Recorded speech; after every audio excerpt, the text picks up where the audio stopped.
pala tong pamilyang to. Ilan taong ka nun? Kung di ako nagkakamali, siguro mga 10 years old ako. 10, 11, no? So mula nun, naging conscious na rin ako kahit paano sa paggasta. Pero deep in my heart, ang sabi ko, yayaman uli kami. Kailangan pag lumaki ako, yumaman uli kami. Lahat ng nawala sa amin, kailangan mabawi ko. Kasi alam mo, Chinky, nakakalungkot, no? Napansin ko sa Pilipinas, kung minsan, pag nawala yung kabuhayan mo, pati yung respeto ng ilang tao sa'yo, nawawala eh. Di ba? So sabi ko, lahat ito dapat maibalik. Anong ibig mo sabihin yung respeto ng ibang tao ay nawawala?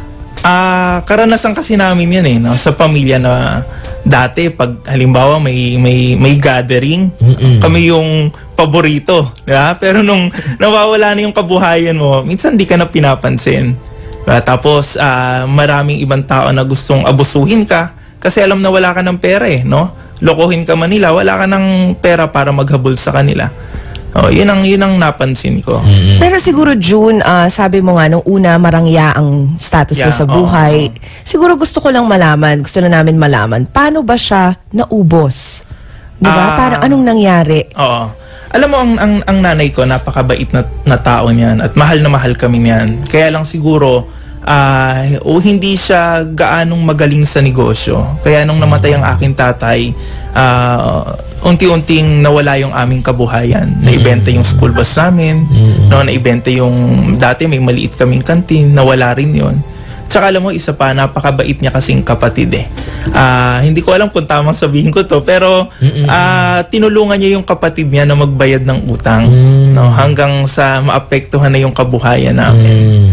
Ito nga dapat alam mo, Christina, at mga nakikinig na nanonood, dalawa pong aral ang kailangang kapulutan po natin ngayon sa kinikwento ni June. Number 1 is yung money is very relative.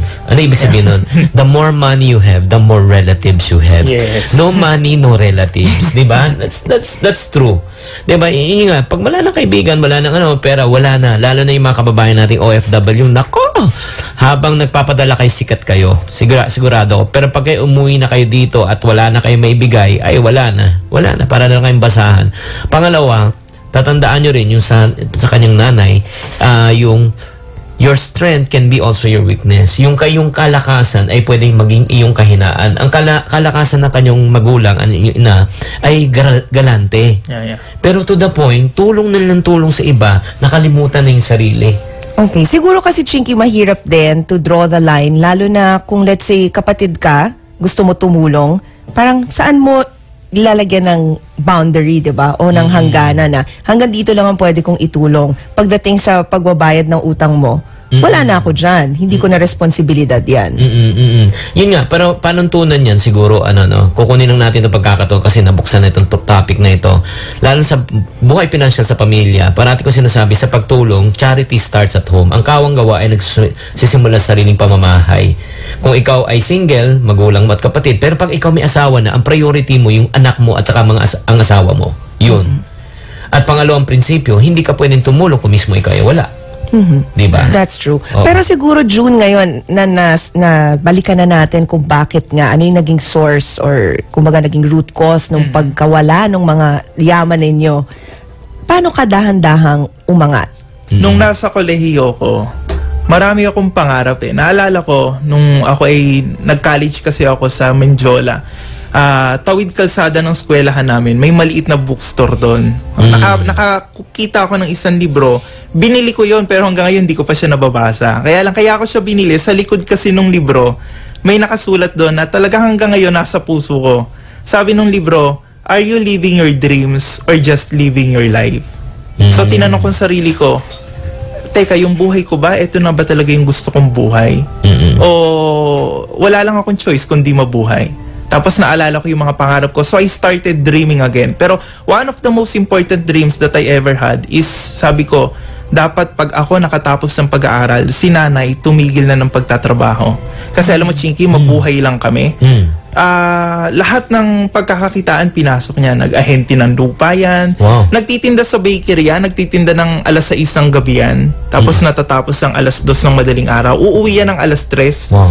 Pero gigising ng alas 5, alas 6 yan para ipaghanda lang kami ng breakfast. Kami magkapatid. Kahit masama pakiramdam yan, pero tuloy-tuloy ang ang pagsusumikap niyan.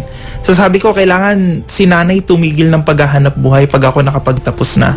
Yun nga lang, sad to say, hindi naman talaga ganun kadali para maabot ang pangarap mo, no? Dati ang mindset ko, kailangan ko lang mag-aral maigi, no? Para makakuha ko ng magandang trabaho, tsaka para si nanay, mapatigil ko ng paghahanap buhay. Pero upon graduation, na-realize ko, bukod sa mahirap humanap ng trabaho, hindi rin kalakihan ng sweldo. So that was the time na humanap ako ng ibang opportunity, ibang pagkakakitaan. Kahit anong negosyo pinapasok ko, no? Hoping na yun nga, ma-recover lahat ng nawala sa amin at makapagpundar muli. Ano ba yung natapos mo sa kolehiyo? Graduate ako ng computer management, major in graduate ako ng business management, major in computer application and information. Okay. Yung unang trabaho na pinasok mo, nagamit mo ba yung Well, inaral actually, mo? hindi ako naging empleyado ever. No? Okay. Nakakatuwa kasi when I was looking for a job, no, may na-meet akong isang tao. Sabi niya sa akin, June, if you really want to get rich, may 3 sikreto lang ang mayayaman. Sabi niya sa akin, first is never sell your time. Rich people are not selling their time. Magkano bentahan ng oras? Sabi niya sa akin, 40 pesos, 50 pesos. Isang oras. Hindi ka yayaman dyan. At saka mga mayayaman, they buy other people's time. You need to understand that time is directly proportional to income, sabi niya sa akin. So, hindi mo naman kaya magtrabaho ng 24 oras isang araw. Magiging limitado income mo. Diba? Kasi limitado yung working hours mo. Ang ginagawa ng mayayaman, they buy other people's time. Kaya sila yumayaman. Yung pangalawang sikreto, sabi niya sa akin, instead of selling your time, sell product instead. Ang mayayaman daw, produkto ang binibenta. Diba? At ang pinaka-importante, sabi niya sa akin, do not sell alone. You should use a business system. No, dahil ang mga mayayaman hindi lang basta nagbebenta. They used a business system. No, anong pinagkaiba nung pinakamayaman sa Pilipinas ang negosyo sapatos, doon sa nagbebenta lang ng mga sapatos sa kanyang kapitbahay, sa kanyang kaibigan. Parehas namang sapatos ang produkto. Kaya lang itong pinakamayaman na to, may sistemang ginagamit. Samantalang ito, sarili niya yung ginagamit niya. So, doon na. Naghanap ako ng iba't ibang negosyo. I was looking for different products and I was looking for what system can I use, no? Para yumaman. Yun. So, ano yung una mong pinasok? Diba? Out of all the products. Mukhang interesado si Christina. Nako, hindi na friend. Mukhang nakatali na ako sa sa trabaho ko. Sabay ganon. Sige. Eto rin, nung ako ay naghahanap ng negosyo, eto na. Sabi ko, if I have not to sell my time and I need to sell a product, anong produkto ibebenta ko? At anong sistema gagamitin ko? Ito yung na-introduce ako sa network marketing. No? Yung unang-unang kumpanya ko dyan sa Green Hills yung opisina. Sabi ko, ito ang ganda ng produkto. Tapos may demand kasi wellness product. Ang daming mga health conscious ngayon. Tapos hindi ko na problema kung paano siya i-manufacture, di ba? Paano dadalhin from abroad papunta sa Pilipinas, di ko na problema packaging. Ang maganda pa nito, napakaganda ng system. Yung system is network marketing wherein maliit lang ang puhunan mo, hindi mo kailangan ng opisina, walang overhead expenses. Tapos ang business model is you use the product and you share. Di ba? So sabi ko, eto na siguro yung para sa akin. Magkano yung puhunan mo dati? That time, 14,000. Alam mo, yung 14,000 na yun, kinomisyon pa ng nanay ko yun sa pagbebenta ng lupa. Okay. No? Punta ako sa opisina. Wala akong kilala kasi usually sa mga ganyan negosyo, somebody must invite you. Dapat may sponsor ka. Ang sa akin, wala akong sponsor. Pagpunta ko doon, naghahanap ako. In fact, yung una kong nadaluhang seminar, hindi siya para sa mga guest, para na sa mga distributors. Yun yung distributors orientation nila. No? Pero dahil aggressive nga akong yumaman, at kinalimutan ko na yung pagiging empleyado, gusto ko talaga maging negosyante.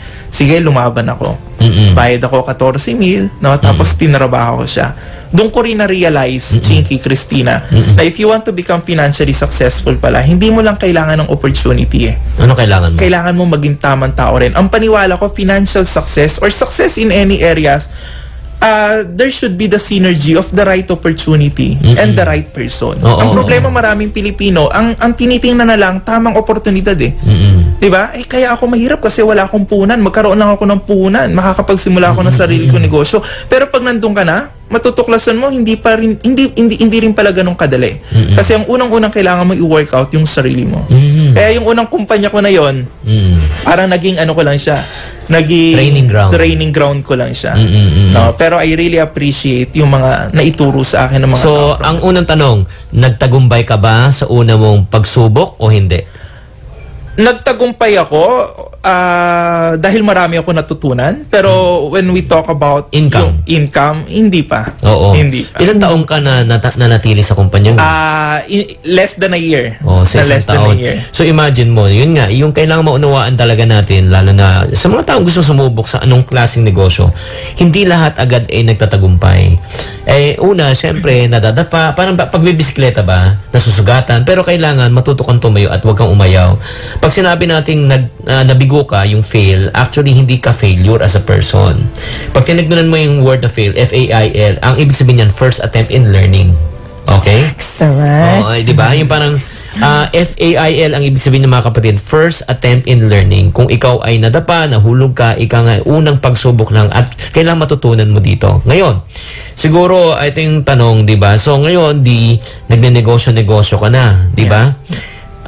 Biglaan na lang may isa pang pagsubok o pagdagok ng iyong buhay, lalo nangyari sa iyong ina. Okay? Yeah, pero bago nating ipaalam yan sa mga nakikinig ngayon at nanonood kung anong pagsubok yan, ang oras na po ngayon ay 6:29 at magbabalik pa po ang Think positive.